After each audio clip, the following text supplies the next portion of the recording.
Hello YouTube's only me. I had to stop to see if that was recording. I pressed the button and nothing happened, and I thought, oh, I know there's a start-up on it.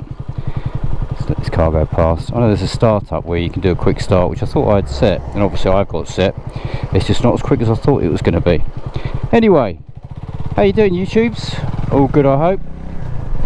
I'm just off out for a little spin because it's 12 degrees in Kent. I mean, it's a bit damp and there's a little bit of drizzle in the air, but 12 degrees, I mean, you know, you can't pass up a riding day in winter when it's this warm. Even though I've got my heated kit on, I put my heated gloves on, only on a little setting,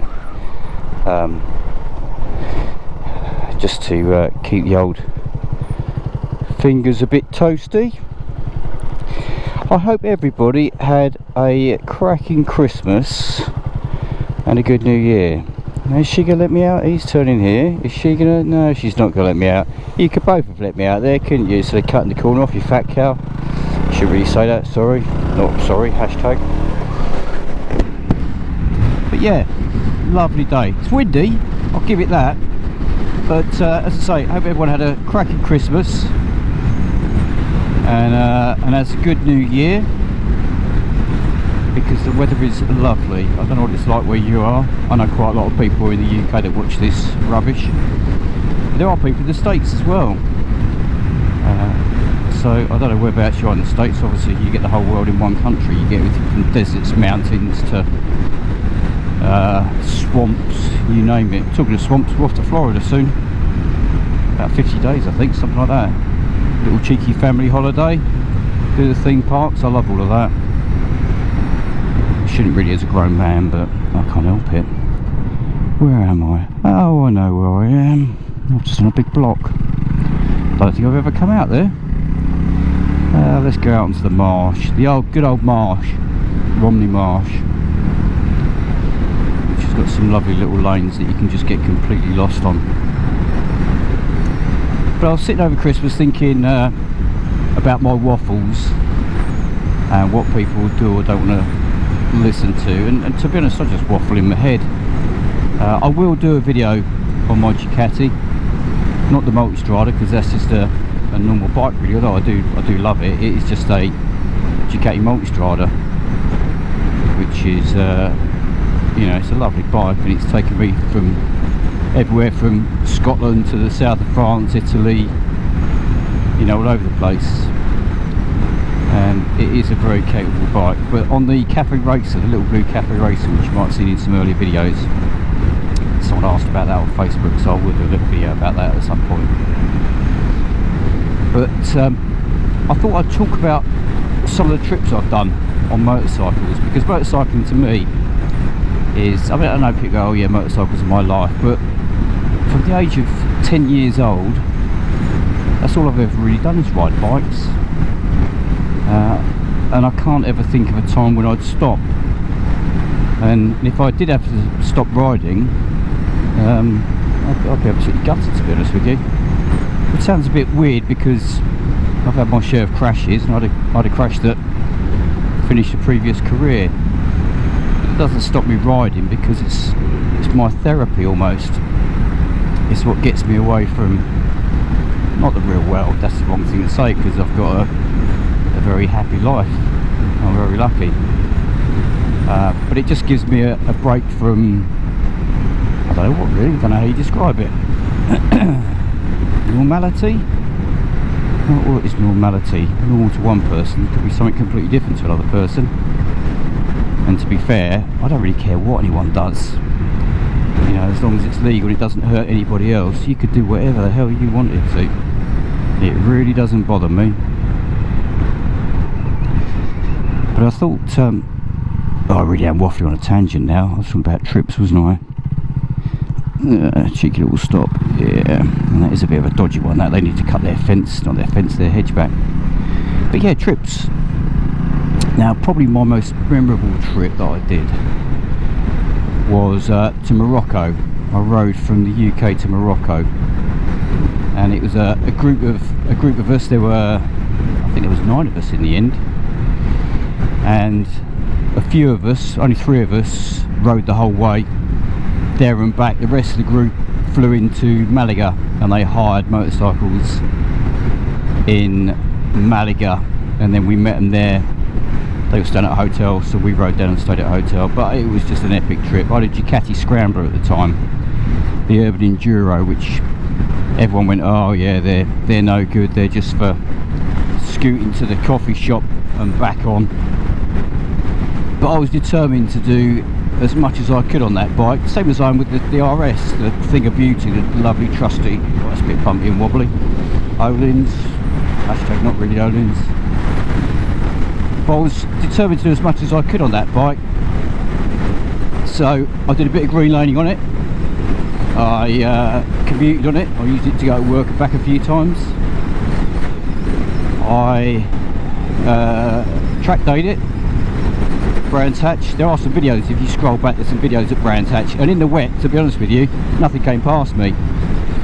I mean, I did used to race, so I probably had a bit of an unfair advantage, but it was a stock road bike on stock road tyres, on stock suspension, with everything dragging on the floor. Otherwise it would have been a lot faster, because the corner speed was compromised by ground clearance, and that's where it really suffered, because if it hadn't have been for that, I'd have been a lot quicker down the straights. But you just couldn't open the throttle because, yeah, everything was on the floor. But most memorably, I took it to Morocco. I did take it to the south of France as well. I lent it to a friend of mine who came over from Australia, and he rode that and I rode my Cafe Racer. We went down to the Bol d'Or in 2015, which was another epic journey. That's probably for another day. But Morocco, yeah, there were three of us. There's me, Neil and Tony. Neil was on his CCM, the dirt version, can't remember what it's called, you know, the big Paris-Dakar thing. I say big, physically big, but only I think it's a 450 single. And Tony was on his BMW 650 single. Might have been a Dakar, I can't remember. But we rode from Kent to Plymouth, which is further than you think. You think it doesn't sound far, but I always get Plymouth and Portsmouth mixed up. So what I thought was going to be a couple of hours ended up taking us the best part of a day. Yeah, Plymouth. Yeah, but that's my geography for you. That's why I bought a motorcycle from Scotland, thinking it was just over the border from my mate in Carlisle, not Carlisle, Penrith. And it was just over the border, but it was 300 miles over the border or whatever it was. But cheers, Mikey, thing of beauty, love it and love it. But yeah, we rode down to Plymouth, got the ferry to Santander, then rode from Santander to Madrid. And as we came out of Santander, obviously we're going to Morocco, so I've got a motocross helmet with goggles, I've got thin gloves, and we've all got vented suits on.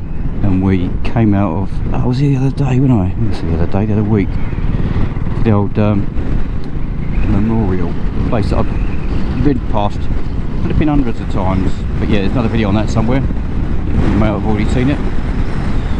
Yeah, we came out of Santander, and as you climb up and go over the top of the sort of the hills and mountains and exit Santander, there was snow on the side of the road. It was 3 degrees and I was absolutely fucking freezing. My hands were numb.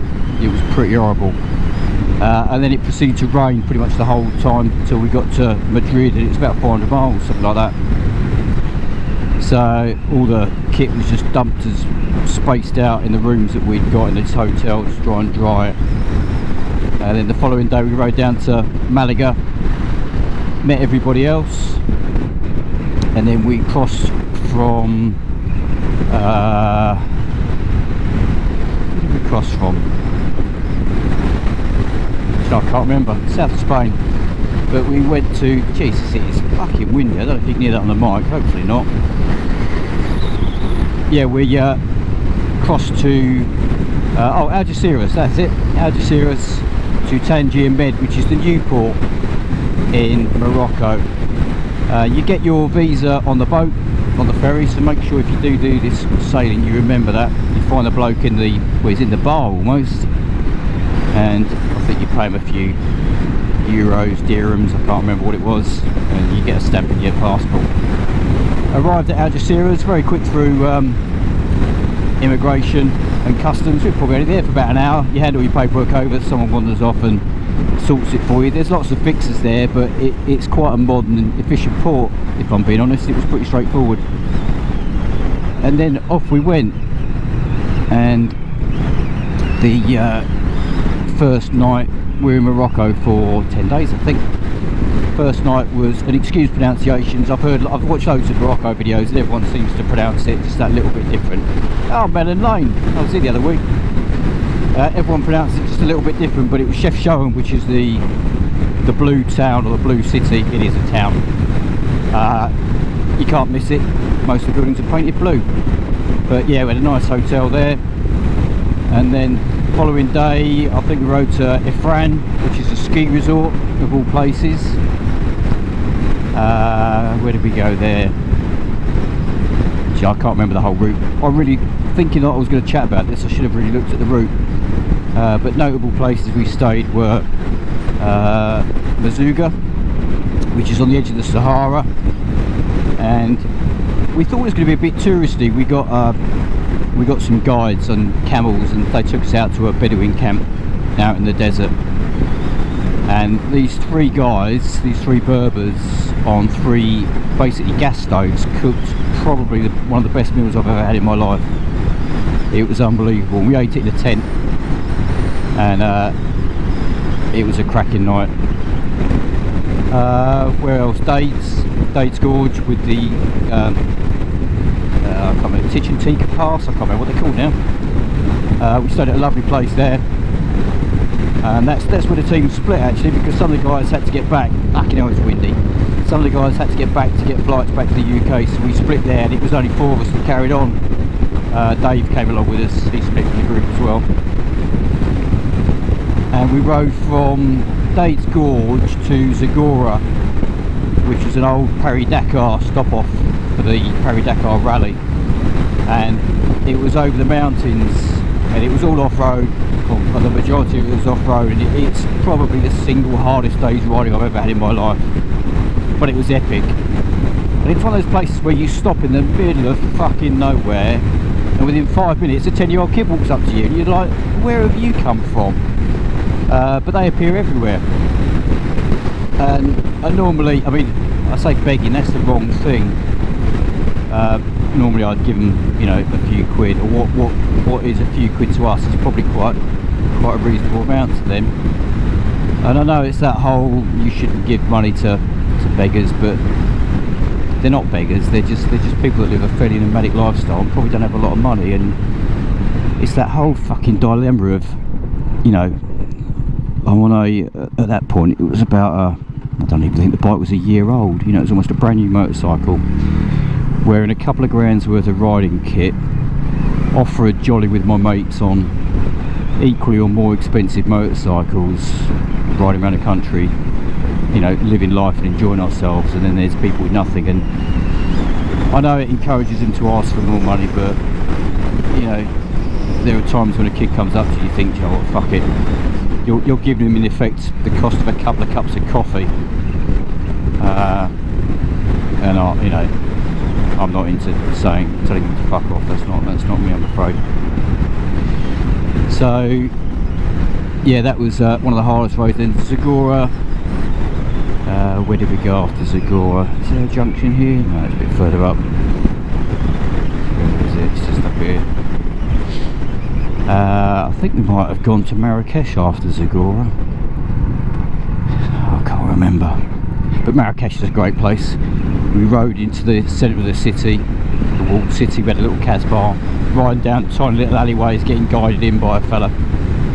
And everywhere you park, there's always a local that will come up to you and ask if they want you to look after the bikes. And you'll chip in sort of the equivalent of 50p or a quid, and they look after bikes for you overnight. But to be honest with you, I don't even know if they do look after them, whether they just take you for a ride. But they're always there the following day, or a mate of theirs is there, always sticking a thumb up, and they're quite happy. So you would do that. But I left kit on my bike pretty much every night in Morocco. Jesus, it's windy.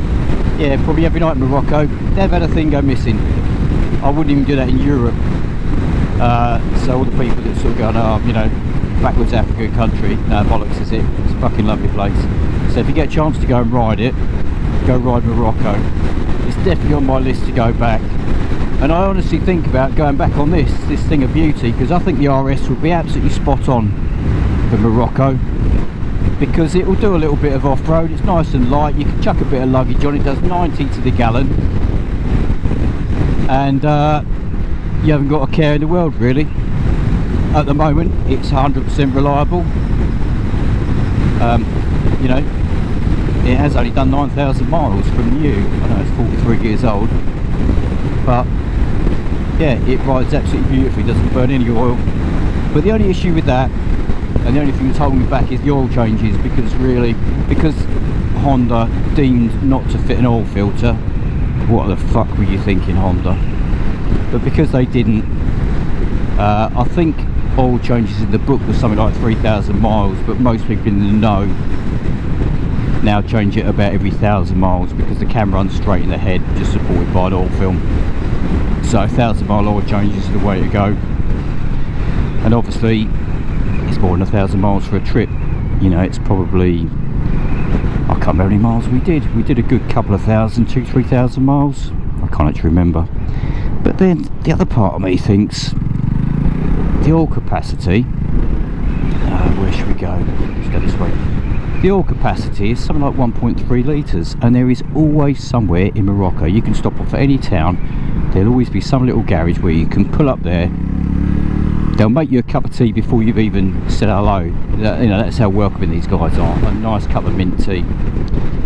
And I bet you anything, you could sit there drinking a cup of tea and you could change your own oil whilst having a chat with the lovely guys in the garage, talking about your trip in broken French, Arabic, whatever. And it would be easy. And it's easy to carry a couple of litres of oil on the bike, isn't it? Where does this go? Unsuitable for heavy vehicles. Let's have a look, shall we? So yeah, it is a thought, because last time we went, because the guys were on singles, we weren't caning it, we were probably doing 60 mile an hour tops. And from touring on fast stuff, you know, like the multi-strada and what have you, where you are cruising at, let's face it, a little bit more than that, travelling at 60 mile an hour was fucking brilliant, because you see more stuff. You're not staring at the road, you're not staring at the traffic, you're not looking for coppers, you're literally riding along and enjoying it, like I do on this. You know, I'm just riding along without a care in the world. Obviously I don't want to end up in that ditch, but you go through villages and you smell stuff, you smell the food cooking, you smell the sewage as well, but you know, they don't have sewage, so it's wherever they go. But yeah, you smell the sights and the sounds. I once read somewhere that driving a car is like watching a film out the windscreen, but riding a motorcycle is like starring in it, and that is absolutely true. But yeah, Morocco, a little waffle on Morocco. Where does this go? I don't know, I've genuinely never been down here before in my life, but again, that's the thing of riding this motorcycle, go wherever you want. Is there a road down here like this? Yeah, there is. Well, it looks like there is on a map. Should we give it a go? Yeah. But anyway, that's probably enough of me waffling away. What is this? Bowdell Lane. Yeah, this doesn't look like a very well used track, does it? Then again, a lot of the lanes like this. Oh, windy. But yeah, enough of my waffle. So again, thanks for anyone that gets this far, and thanks for the likes and the comments. I do appreciate them, and it does give me, well, I suppose it does give me a little bit of incentive to waffle away, because I know there's a couple of people like Gibbo at work who enjoy my waffles, and it's nice for people just to have a laugh about them. And I have got some trips planned for this year, 2024, or well, next year, nearly this year, with some mates, and I may use this. I'm not sure if I'm going to ride this or the multi-strada. Does this actually even look like a road? What do we think? Right, I'm going to give it a go. Anyway, YouTube, thanks if you got this far, really appreciate it. Hope you had a cracking Christmas, hope you have a cracking New Year, and I will catch you again for another episode of RS'ing About. The next one may well be a tale of my old work, but I'll have a think about that. I think I'm going to head off home now before it pisses down, because I think it's going to. So yeah, catch you soon, take care and have a good one. See you later.